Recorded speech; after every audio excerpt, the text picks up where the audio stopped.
कडोली गांव है खरखोदा तहसील के अंदर, सोनीपत जिले में। कडोली गांव का एक जाट था, निश्चल दास नाम था उसका, किसान का लड़का था।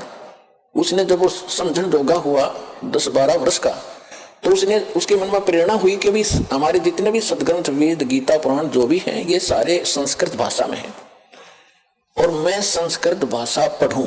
और ये और जो धर्म गुरु हैं ये तो स्वार्थवश इनको पैसे लेते हैं और अटपट में लगा रखा है। मैं सदग्रंथों को पढ़ूंगा, वास्तविक ज्ञान करा करके फिर सच्चा ज्ञान लोगों को बांटूंगा फ्री में। तो इस उद्देश्य से उसने बनारस काशी विद्यापीठ में प्रवेश पाना चाहा शिक्षार्थ। तो उसके सामने एक समस्या आ गई कि वहां केवल ब्राह्मणों के बच्चों को ही प्रवेश मिलता था। उसके लिए गांव से नंबरदार होते थे, सरपंच नहीं होते थे, उनसे लिखवा कर ले जाना पड़ता था कि इस गांव का ब्राह्मण का पुत्र है, उसको प्रवेश मिलता था। तो उसने एक नंबरदार ऐसे ही अशिक्षित होते थे, उसने आप पे लिख लिया कि ये निश्चलदार पुत्र फलाना गांव कडोली और ब्राह्मण का बेटा है। उसके दस्तखत करा लिए, वो प्रवेश पा लिया। प्रत्येक कक्षा में प्रत्येक वर्ष सबसे टॉप में आवे, संस्कृत भाषा सीख ली, बहुत अच्छा। जब शिक्षा पूर्ण करके वो चलने लगा तो जो प्रिंसिपल था वहां का, बनारस का जो ब्राह्मण प्रिंसिपल था यानी मुख्य अध्यापक था, शिक्षक था, उसकी एक कन्या विवाह के योग्य थी, युवती थी। उसने क्या सोचा कि इतना इंटेलिजेंट बालक है, इसने संस्कृत बहुत अच्छा सीखा है, ग्रंथों को भी खूब अच्छा पढ़ा है और ये जहां भी जाएगा इसकी वाह हो जाएगी और तेरी बेटी सुखी रहेगी, यू घना धन इकट्ठा करेगा। इसलिए उसने मन बना लिया कि इस बच्चे से अपनी बेटी को विवाह कर दूं। जब वो निश्चल दास गया उसके पास, प्राचार्य के पास, प्रिंसिपल के पास कि हे गुरुदेव, आपकी कृपा से आपका बच्चा अपनी शिक्षा पूर्ण करके अब शिवार्थ जा रहा है, मुझे आशीर्वाद दो, मैं सफल हूं जिस उद्देश्य को लेकर आया हूं। तो उसने कहा कि बेटा फिर गुरु को कुछ दक्षिणा भी देते हैं, दक्षिणा दे। दक्षिणा लो जी, मेरे पास क्या है? मत लगा कि वचनबद्ध हो जा। अच्छा जी, वचनबद्ध हो जा। मैं अपनी लड़की का विवाह तेरे से करना चाहता हूं, तुझे करना पड़ेगा। अब यहां फंस गया निश्चल दास धर्म संकट में, क्योंकि ब्राह्मण लोग अन्य जाति से विवाह नहीं करते थे अपनी बच्चियों, बेटा बेटियों का। अगर ऐसा उनको पता चल जाए तो वो हंगामा खड़ा कर देते।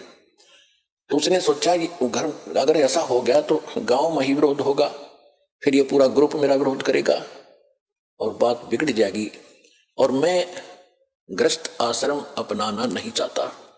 फिर उसने बताया गुरुदेव, चाहे मुझे सजा देना और चाहे कुछ भी कहना, मैं एक सच्ची बात बताता हूं, मैं ब्राह्मण नहीं हूं, मैं जाट का लड़का हूं, कडोली मेरा गांव है, आप पता कर सकते हो। मैं इस उद्देश्य से आया था कि मैं इस ज्ञान को फ्री बांटूंगा। ये ब्राह्मण लोग इसका मूल्य ले रहे हैं, मैं वो मूल्य नहीं लेना चाहता। तो इतना गुस्सा कर गया वो ब्राह्मण प्रिंसिपल, कहने लगा तो दुष्ट, तेने धर्म भ्रष्ट कर दिया, ये कर दिया, तेरी हिम्मत कैसे बन गई, यहाँ धोखा दे के हमारा ज्ञान चुरा लिया। अब वेद और गीता को तो ये रजिस्ट्री करा रहे थे, अपना नाम बैक करा रखी थी नकलियों ने। उस लड़के को कहा कि प्रतिज्ञा कर रखी है तूने? कहा जी, कि तू कभी संस्कृत भाषा का प्रयोग नहीं करेगा और किसी संस्कृत भाषा में कोई प्रवचन नहीं करेगा और जा सकता है। और तुझे श्राप दे दिया उसने कि तुझे प्रतिदिन एक बार 1 घंटा बुखार बना करेगा ताकि तेरी गलती तुझे सदा याद रहे। तो अपने आत्माओं, देख उस दुष्ट आत्मा ने, अब ये ज्ञान की कमी, हम किसी को श्राप देते हैं क्योंकि पूर्व भक्ति का धन होता है, उसका श्राप भी फल जाता है। अब तो सारे नकली हो लिया, किसी का श्राप पड़ा ना किसी आशीर्वाद फल है, खाली है सब। पहले अच्छे लोग होते थे, चाहे किसी जाति के थे, वो पिछले पुण्य कर्मों से परिपूर्ण होते थे, वो किसी को श्राप देते थे, उसको बुरा हो जाता, उसकी पूंजी खत्म होती। आशीर्वाद देते तो भी उनकी पूंजी चोरी होती, नष्ट होती, कमाई। इस करके ये यही काल के जाल में उलट पुलट होकर यही फंस गए। अब इससे निकलने के लिए हमें ज्ञान की आवश्यकता थी। अब वहां से जो वो निश्चल दास जी आगे, अब उसके सामने समस्या होगी कि ज्ञान तो मैं प्रचार करूंगा लेकिन संस्कृत प्रयोग में नहीं करूंगा। उसने क्या किया कि फिर दादू पंथ, एक दादू साहब हुए हैं जिनको परमात्मा कबीर जी मिले थे। अब परमात्मा ने क्या किया है, वो अच्छी आत्माओं को मिलते हैं और उनको अपना उस झलक देते हैं जिसको ये दिखता है कि ये तेरे अनुकूल चलेगा। तो दादू जी को परमात्मा मिले, आंखों देखकर आए, और फिर दादू साहब ने कबीर भगवान की बहुत महिमा गाई। लेकिन दादू जी को परमात्मा ने पूर्ण ज्ञान नहीं दिया, इसलिए नहीं दिया कि उस पंथ के लोग भी आज फिर वही गीत गा रहे होते जो आज हमने बताना था।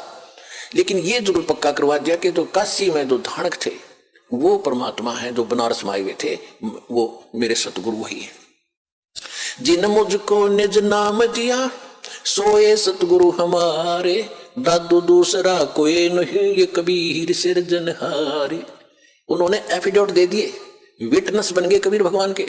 लेकिन आगे चल के उस पंथ में कबीर साहब का नामो निशान नहीं है। दादू पंथ में दादू जी को पूर्ण परमात्मा, दादू जी का कोई जन्म नहीं हुआ, अपने आप प्रकट हुए। इस तरह वहां मिले थे, फलान हो गया था, उसकी माँ को आशीर्वाद दे दिया था एक संत ने। तो इस तरह करके वो दादू जी को ही खुदा बनाए बैठे हैं, वो कुछ भी बनाए रहो। फिर निश्चल दास जी ने वहां दीक्षा ली, दीक्षा लेकर के फिर संत वाणी में एक निश्चल ग्रंथ बनाया। लेकिन निश्चल दास के पास भी वो ज्ञान नहीं था, वेदों के ही अटपट कर रखी है उसने। जैसा वेद गीता उसने समझा संस्कृत में, उन्हीं को फिर संत वाणी में लिख रखा है, उसमें कुछ